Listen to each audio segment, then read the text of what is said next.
Hello everyone, my name is James Bowen. I'm a writer from London, England. I'm here with my good friend Towa Takaya, who's a painter based in Tokyo. And we're here today to discuss her latest work, some of her slightly older work, and to focus really on the themes and the ideas and the practice that Towa goes into her painting. Okay, hi Towa, how are you? I'm fine, thank you. How are you? Oh, very well, thank you. It's been a long time since we've talked about art, I think. Yes. But thank you for inviting me into your gallery. It'd be really good to learn more about your work and your processes and how you think and where you're going in your artistic journey. I've seen some of this work before. I've seen the larger sort of surrealist works before, the more figurative stuff. But the abstract stuff I haven't really got this close to before. And there's obviously quite a difference between the two. Which is the most recent? This series of paintings are the most recent work. Did the pandemic alter how you approached? Because at the time I couldn't work in the studio or gallery, so I just started painting those small paintings in my house. Yeah, I can see, I mean, you talk about bodies, there's obviously bodies in all your works. This is kind of more kind of figurative, and this is, so you're saying this is a kind of inner world, inner body? Throughout the past series, Propositions, I was trying to create the unique narrative within painting. I mean, if I look at all your paintings, there's definitely a narrative going on, I think, just in terms of colour selection and some of the compositions, even these which are obviously don't have any figures in them whatsoever, but there's still a communication between the two, I think, in colour choices, and I can see almost the two working in tandem with each other, but they're very different, right? This is very surrealist. Yeah. I think it seems quite surrealist anyway, that's my impression. Because in this series I tried to avoid to use a very linear expression of forms. When you talk about brushstrokes, and this one in this corner here, there's quite a lot of, you can see it's quite painterly. And then these here, although they're abstract, they don't have any signs of them really being paintings. They could almost be photographs. And I saw you working here before. You had like all your paints out and there wasn't a drop of paint on the floor. So obviously your approach to abstraction is more measured than what would be traditionally associated with like abstract expressionism. When I was making the propositions, I was really consciously controlling the materiality of paint itself, because it presents the, how can I say, energetic quality within the paint itself. What if I reduce the kind of materiality from painting? I wanted to see what's left. That was the change of my thinking from Propositions to the series of blue abstract painting. Yeah, like when I think of, if I just think of abstraction as a broad like creative term, it's usually very physical, right? Like I think of de Kooning and those kind of Americans, that everything's like splashed on and it's really active. What's quite interesting is your work is concerned with physical things, but the actual process is really slow. And like, how long does it take you to paint one of these? Well, like for me to make one small painting takes me a month to finish, because I put many layers to be finished, almost like 10 layers or sometimes 20 layers.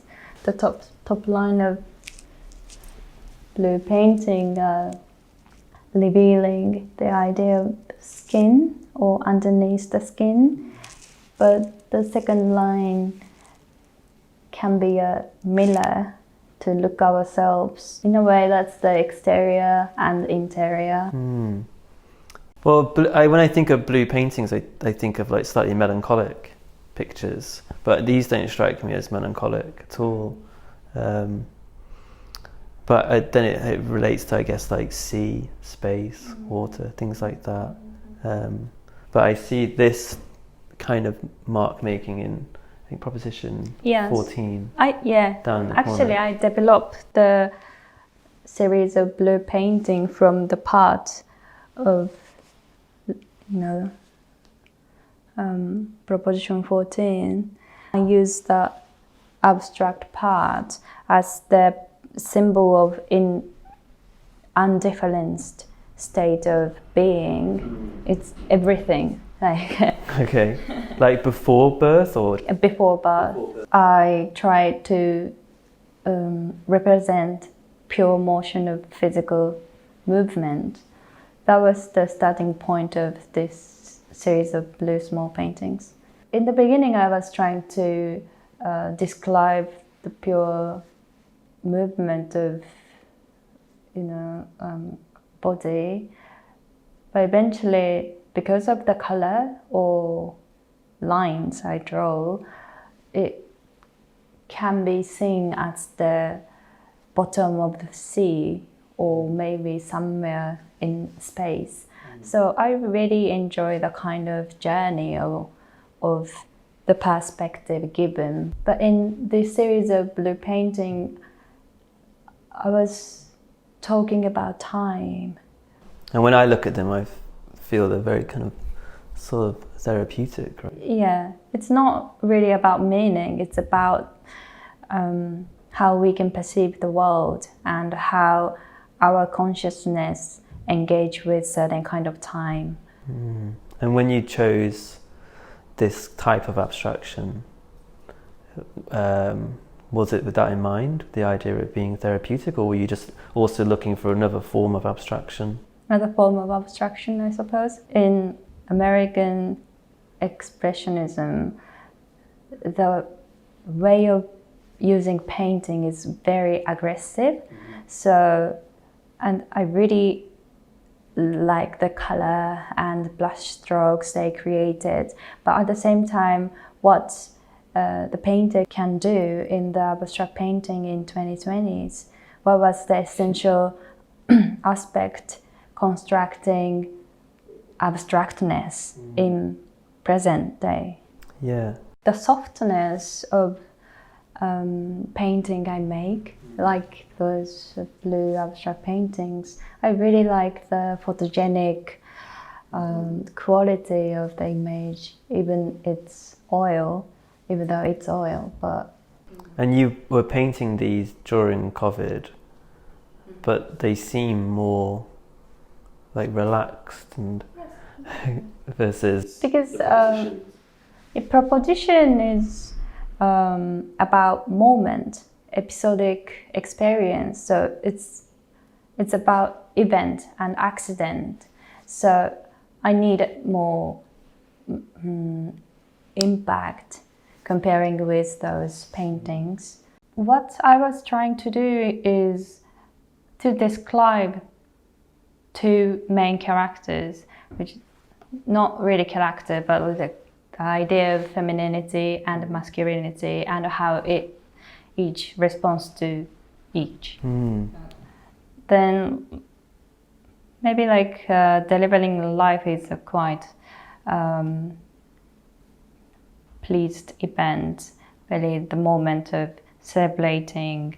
So I just wanted to grasp the sense of joy of having a new life in the world, but also I wanted to consider about the politics around having a new life into the world.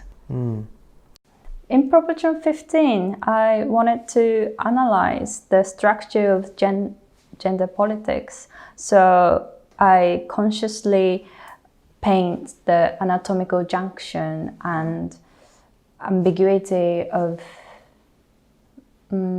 sexuality. Can you talk a bit about those clashes in this Proposition 15?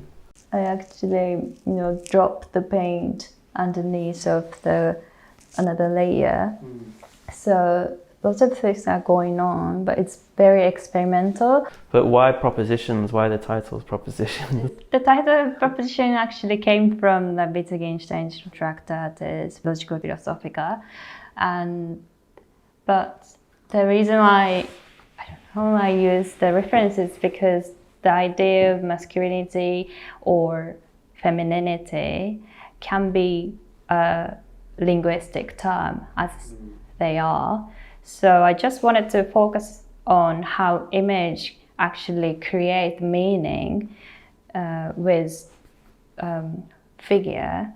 That's the reason why I'm interested in like the relationship between image and the language and how humans read the visuals as a language. Yeah, I mean, Wittgenstein was obsessed with like imagery, right, and pictures. Yeah, I'm particularly inspired by his picture theory of language. I think I'm interested in the relationship between unspeakable sphere of the world and speakable environment. And when I look at your paintings, I feel like there's a lot about individual experience, even though you say there's no faces, but it seems like a very subjective depiction. I think like when I paint, like I was floating in between like very objective sense and very subjective sense, and I really enjoy the duality of the figure creates within the work of paintings.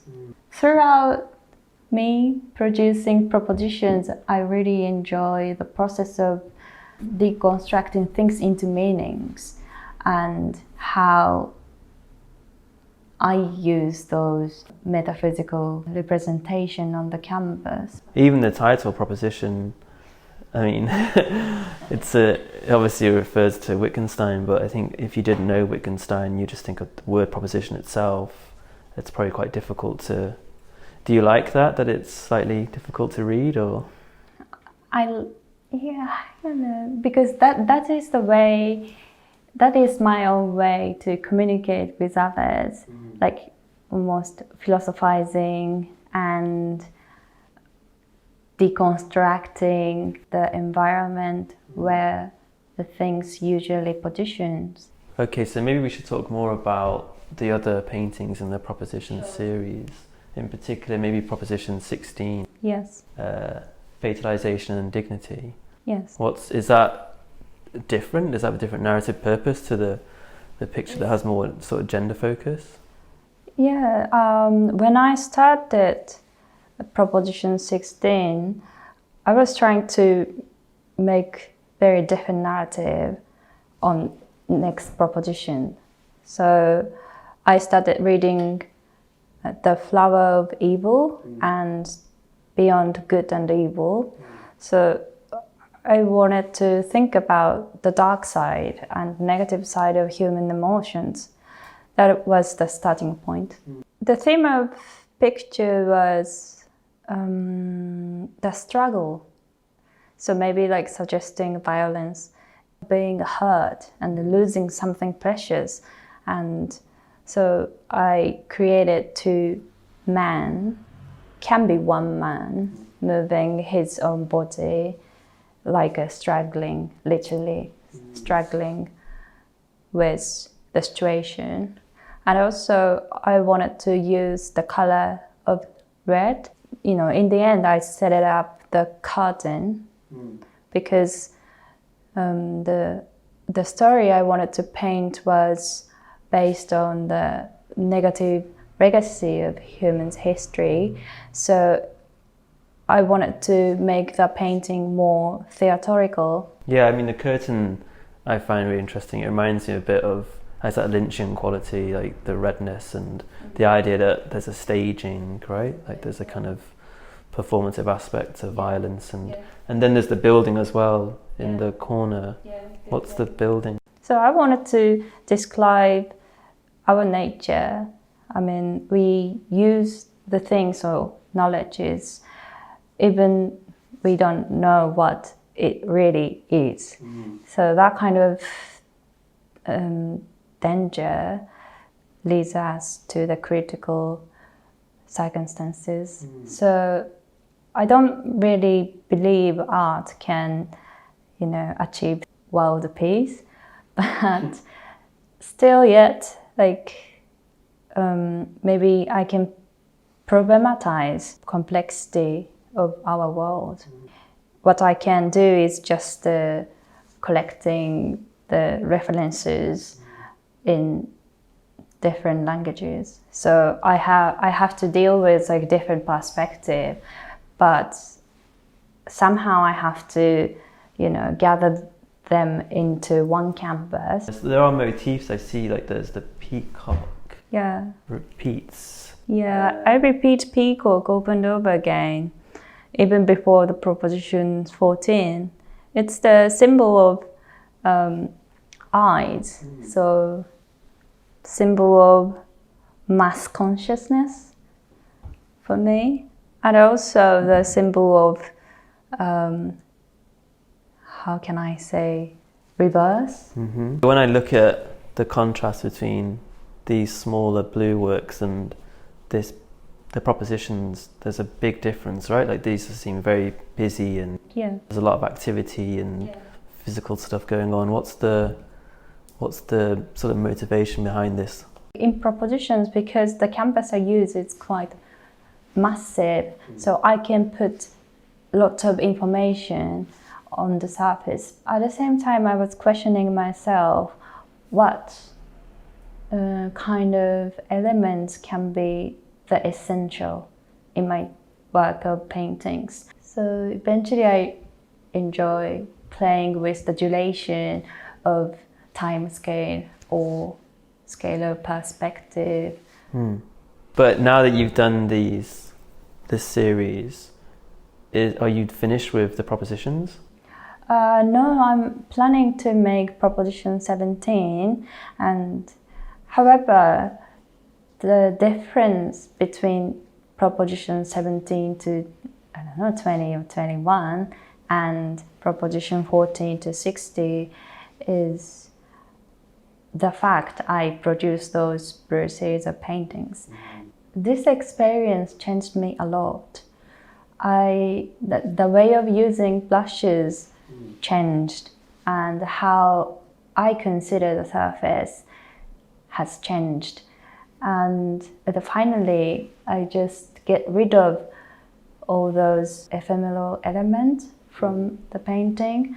What I left is just the monochromatic color field on the canvas. That is maybe the sense of absence, or maybe nothingness. Proposition 70 will be about human and post-human. Okay. Yeah. Post-human as in towards a digital sort of humanity, or like cyborg? Or is it still like... Yeah, still thinking. When I paint those monochrome paintings, it reminds me of the quality of digitalized information of time. I found the next theme of proposition 17, by exploring between absence and presence. In this experience of me making blue abstract painting, taught me how I can avoid the figurative expression of human existence. So now I feel like I can describe the sense of something is there without using any literal suggestion again. So then those works gave me the question, what we are. Yeah. Okay, Towa, thank you. Thank you for your time. Thank you very much. It was really enjoyable to learn more about your work and your process, and to see the work up close as well. Great. Yeah, and I look forward to seeing more work. I imagine I can go to your website to keep on top of things. Yes. Okay, well, thank you. Thank you very much.